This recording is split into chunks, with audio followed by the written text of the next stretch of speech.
Hi, folks. This is Guru Mayer. This is this series, How to Feel Better, brought to you by Senses of the Soul. Here at Senses of the Soul, our mission is that everybody, whenever they're not feeling good, when they're feeling bad, that we all have the ability to know what's bothering us, know why it's bothering us, and what to do about it so that we feel better. And it seems like a very simple, I would like for you to set that as the new minimum, that it seems absurd that we wouldn't be able to do that. That when you're feeling bad, you understand what you're feeling, why you're feeling it, what to do about it, and you have the ability to do it. So that's our mission, and today we're talking about curing the not enough disease. Okay, so I'm not good enough, I'm not smart enough, I'm not tall, short enough, I'm not thin enough, I'm not rich enough. And these thoughts come in many, many ways. And it's pretty endemic, it's pretty common. And I'd like for you to review how often that haunts your thoughts. And it'll come not necessarily in those words. There's two forms for this. The high version is perfectionism. So when you're hard driving and driven and you really do excel, but none of it really the satisfaction doesn't last very long. You feel like, oh, I got an A+, I should have gotten an A++. Well, I've done this job for 30 years, but it's just not quite. So there's many ways I hope you'll identify this thing. Now, the low version of it is when you just feel really crappy, where you feel embarrassed, I want to hide, I'm worthless, I'm no good, I'm not worthy. And so if you identify any of that in you, it's just so common among high achievers and low. And I'm here to help you understand what that's all about. So you're dealing with the emotion of shame. And shame is a strong word, and we don't like to use that word much anymore. It seems like an old-fashioned word. But shame is a gift. And when it's used correctly and consciously, it finds wherever you don't believe in yourself, love yourself, support yourself. And it's going to show up glaringly. And it's going to feel bad, like I'm not good enough, or I should try harder, something like that, okay? So underlying this not enough disease is shame. Now, how do you work with shame? First of all, you want to understand that you're feeling it. So if I've helped you identify some of these thoughts that you have, what are the feelings? A sense of, sometimes it feels like the pit of your stomach wants to just drop out. Like there's, the world falls away from you, especially when you're shamed, in front of somebody or in the middle of something, right? And you also feel like, I want to run away, I want to hide, I don't want to be seen, even like I want to just die, right? Don't you say that casually when you're embarrassed? Oh, I could just die. So what's really happening is if you don't accept yourself, and think about it, you are the most important person to you.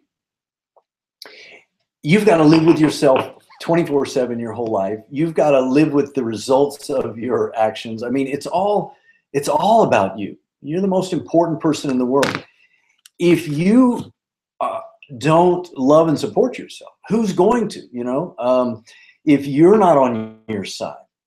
So it seems absurd that we wouldn't be, but it seems to take some work to get there for many of us.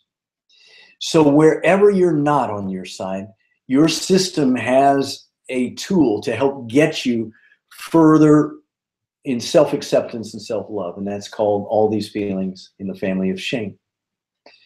So how do you work with it? Well, the first thing to do is you got to meditate. You got to get clear. Your mind can't figure all this out. It just regurgitates what it already knows.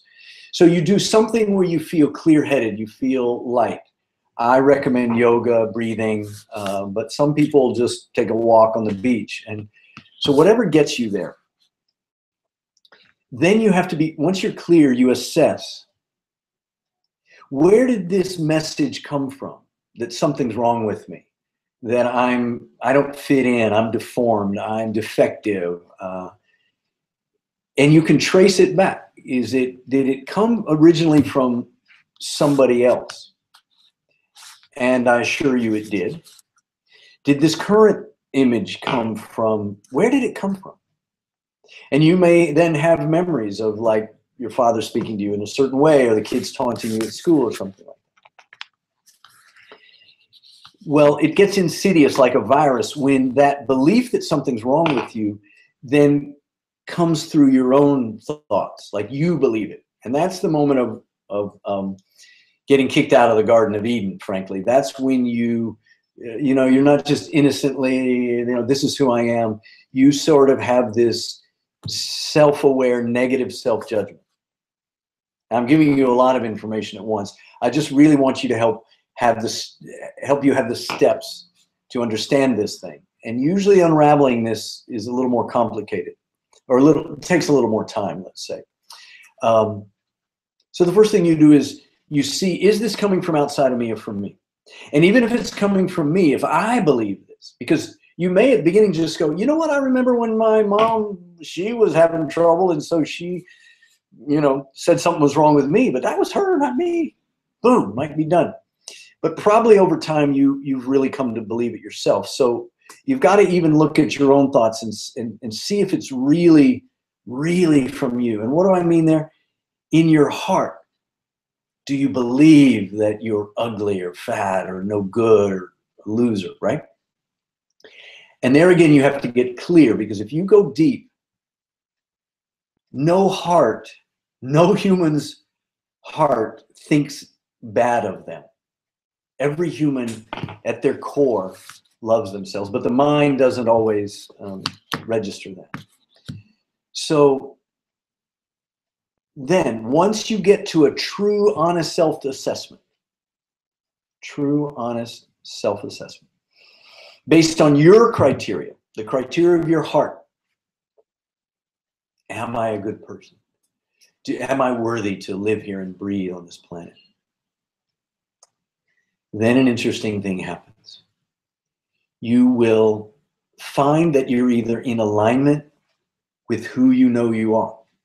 So for instance, if you somebody shamed you because you just killed a lot of people, okay, I got to take it absurd here.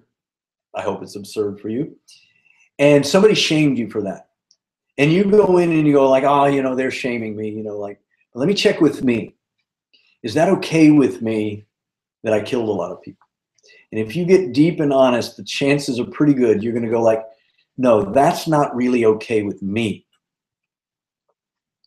So in a lighter version, you may say, I really spoke rudely to somebody and hurt them. And I'm out of alignment with my own values, my own integrity.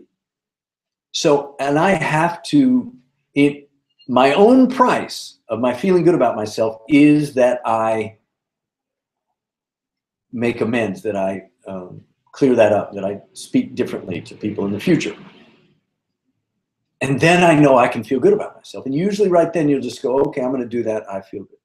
Other times you'll just go like, no, I'm already in alignment.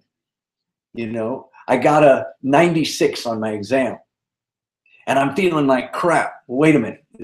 Let me just check. Is that me, my mom, or is that me? 96.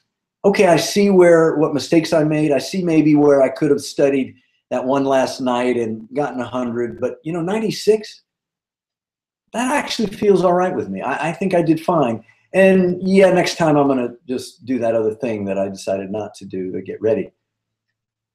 So you see, you have the mechanism inside to self-assess, self-evaluate, and then self-correct. So the gifts of shame, of this not enoughness, are compassion, acceptance, and alignment. So that means accepting who you are and your defects, but at other times I'm out of alignment with, I can do better than that, okay? But it's for no one else to judge. You're the judge. So if you can do this, and again, this takes practice, takes a little more training than this simple explanation. I just want to get you started in the area of the not enough disease, to be able to say, what am I feeling when I feel bad? Why am I feeling it? What can I do about that? And then see yourself do it. Four important steps. And then, of course, repeat as needed, practice until you've got it down. So I hope you come back and send me more of your, I got this from one of you that sent this in to me. So email me at sensesofthesoul.com and let me know what's bothering you and how you'd like to feel better. And I'll speak to that. So this is Guru Meher saying, I hope you feel better. And the future of therapy is self-therapy. But just like a therapist wouldn't help you unless they had training, you can't help yourself unless you have training. And I'm a coach. Therapists and coaches won't be out of work just yet. But our job is to now train you how to heal yourself. So good luck with that, and come back and we'll do it again. Thanks. Take care.